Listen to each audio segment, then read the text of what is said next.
नादिर शाह एक ऐसा रूलर जिसने 5 घंटों के अंदर ही दिल्ली के लाखों लोगों को गाजर मूली की तरह काट के रख दिया था, जिसने पूरे दिल्ली में लूट मचा दी थी।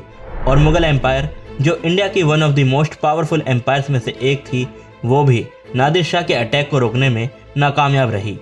आखिर क्या वजह थी कि नादिर शाह ने इंडिया पर अटैक किया और क्यों उसने दिल्ली के लाखों लोगों का कत्लेआम करवाया, और कौन था ये नादिर शाह? दोस्तों, आज के इस वीडियो में हम जानेंगे नादिर शाह के बारे में, तो देखते रहे इस वीडियो को आखिर तक। साल 1688 में ईरान के खुरासान में नादिर शाह का जन्म हुआ था। ये एक सिंपल फैमिली से बिलोंग करते थे। एक वक्त था जब नादिर शाह ने अपनी लाइफ में बहुत ही ज़्यादा स्ट्रगल किया था। स्टार्टिंग में नादिर शाह एक बैंडेड लीडर थे, यानी कि डाकुओं के सरदार थे, लेकिन अपनी इंटेलिजेंसी और ब्रेवरी के जरिए नादिर शाह ने अपने आप को एक ताकतवर मिलिट्री कमांडर बनाया।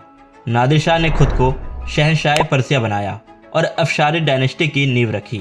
लगातार अपनी जीत से नादिर शाह ने अपने एम्पायर को ब्लैक सी से लेकर पर्सियन गुल्फ तक फैला दिया था, जिसमें पाकिस्तान, ओमान, जॉर्जिया और आर्मेनिया जैसे देश शामिल थे। नादिर शाह की फाइट अक्सर अफगान सरदारों से होती रहती थी, जिसमें से कुछ अफगान सरदार हार जाते थे और कुछ अपनी जान बचाने के लिए मुगलिया सल्तनत में छिप जाते थे। एक बार नादिर शाह ने मुगल गवर्नर से रिक्वेस्ट किया कि वो उन्हें अफगान सरदारों को उनके हवाले कर दे, लेकिन नादिर शाह के इस रिक्वेस्ट को मुगलों के द्वारा नज़रअंदाज किया गया और दिल्ली के कोर्ट में शाह के पर्सियन एम्बेसडर को बेइज्जत किया गया और मुगल कोर्ट ने रॉयल पर्सियन कोर्ट के साथ किसी भी राजदूत का आदान प्रदान रोक दिया, जिस वजह से नादिर शाह को बहुत ही गुस्सा आया और उसने मुगल एम्पायर पर हमला करने का फैसला किया। लेकिन नादिर शाह का सिर्फ एक ही मोटिव नहीं था मुगल एम्पायर पर अटैक करने का, बल्कि इसके पीछे कई और मोटिव्स भी थे, जिस वजह से नादिर शाह ने मुगल एम्पायर पर अटैक किया था।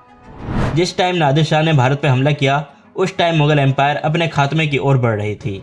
अपनी अंदरूनी झगड़े और विदेशी शक्तियों के बढ़ने की वजह से मुगल एम्पायर काफ़ी हद तक कमज़ोर हो चुकी थी और नादिर शाह के लिए ये एक सही मौका था अपने एम्पायर को एक्सपैंड करने का। और इसकी एक अहम वजह यह भी है कि नादिर शाह मुगल एम्पायर के बेशुमार दौलत से वाकिफ़ था। अपने खात्मे के बावजूद भी मुगलिया सल्तनत बेशुमार दौलत से भरी पड़ी थी और नादिर शाह को फंड की ज़रूरत थी अपने मिलिट्री कैंपेन को सपोर्ट करने के लिए और अपनी ताकत को पर्सिया में मजबूत बनाने के लिए। उस टाइम मुगल एम्पायर पर शासन था मोहम्मद शाह का। यह मुगल एम्पायर का बहुत ही कमज़ोर शासक था। मोहम्मद शाह को जब इस बात की भनक लगी कि नादिर शाह दिल्ली पे अटैक करने पहुंच रहा है, तब मोहम्मद शाह ने बिना किसी टैक्टिक्स और स्ट्रेटजी के अपनी एक आर्मी खड़ी कर दी नादिर शाह के खिलाफ। एक तरफ नादिर शाह अपनी आर्मी के साथ अफगानिस्तान के रास्ते खैबर पास को पार करते हुए इंडियन सबकॉन्टिनेंट में दाखिल होता है। नादिर शाह की आर्मी ने बड़ी तेजी के साथ लाहौर को कैप्चर कर लिया और दिल्ली की तरफ बढ़ गई। वहीं दूसरी तरफ मोहम्मद शाह अपने 3 लाख आर्मी के साथ दिल्ली से नॉर्थ की तरफ 110 किलोमीटर दूर करनाल की तरफ रवाना हुई। 24 फरवरी 1739 करनाल के मैदान में ये दोनों ही आर्मी एक दूसरे के आमने सामने खड़ी थी। मुगल एम्पायर की फौज 3 लाख की थी, जबकि पर्सियन एम्पायर की फौज सिर्फ 55,000 की थी। लेकिन नादिर शाह ने अपने बेहतरीन टैक्टिक्स और बैटलफील्ड स्ट्रेटजी से मुगल एम्पायर को चकनाचूर कर दिया। शाह ने इस जंग में अपनी घुड़सवार फौज और तोपखाने का बेहतरीन इस्तेमाल किया था। दूसरी तरफ मोहम्मद शाह अपनी बड़ी आर्मी को एकजुट करने में नाकामयाब रहा और इस तरह नादिर शाह ने मुगलों को इजीली हरा दिया। इस जंग के दौरान मुगल कमांडर्स जैसे कि वजीर कमरुद्दीन खान को पकड़ लिया गया और मार दिया गया। नादिर शाह ने मोहम्मद शाह को पकड़ लिया और उससे डिमांड किया कि वो उसे सोना, चांदी, जेवर और खजाने उसके हवाले कर दे।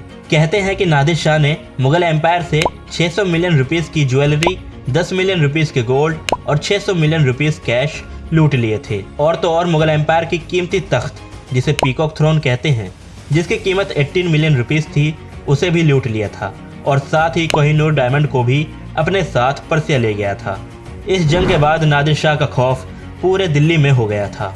एक बार दिल्ली में एक अफवाह फैली कि किसी ने नादिर शाह का कत्ल कर दिया है, जिसके बाद दिल्ली के लोगों ने नादिर शाह की फौज पर हमला करना शुरू कर दिया। जब नादिर शाह को यह खबर मिली तो उसने पूरी दिल्ली में कत्लेआम का आदेश दे दिया। ये कत्लेआम 58 डेज तक चला, जिसमें करीब 0.2 मिलियन लोग मारे गए। पूरी दिल्ली खून की नदी बन गई थी। लोगों को गाजर मूली की तरह काटा जा रहा था। इसे रुकवाने के लिए दक्कन के निजामुल मुल्क ने नादिर शाह से जनता की जान की भीख मांगी।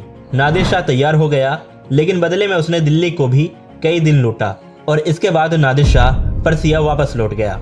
नादिर शाह के अटैक ने मुगल एम्पायर को पूरी तरह से कंगाल और कमजोर कर दिया था, जिसे रिकवर करना मुगल एम्पायर के बस की बात नहीं थी। पर्सियन एम्पायर बहुत ही अमीर और मजबूत हो चुकी थी, लेकिन साल 1747 में नादिर शाह के खुद के ऑफिसर्स ने उसका कत्ल कर दिया और इस तरह से नादिर शाह का अंत हुआ। इस वीडियो में अगर कोई जानकारी मुझसे मिस हो गई हो तो आप मुझे कमेंट बॉक्स में ज़रूर बताएं और ऐसे इन्फॉर्मेटिव वीडियोस को देखने के लिए मेरे चैनल को सब्सक्राइब जरूर करें।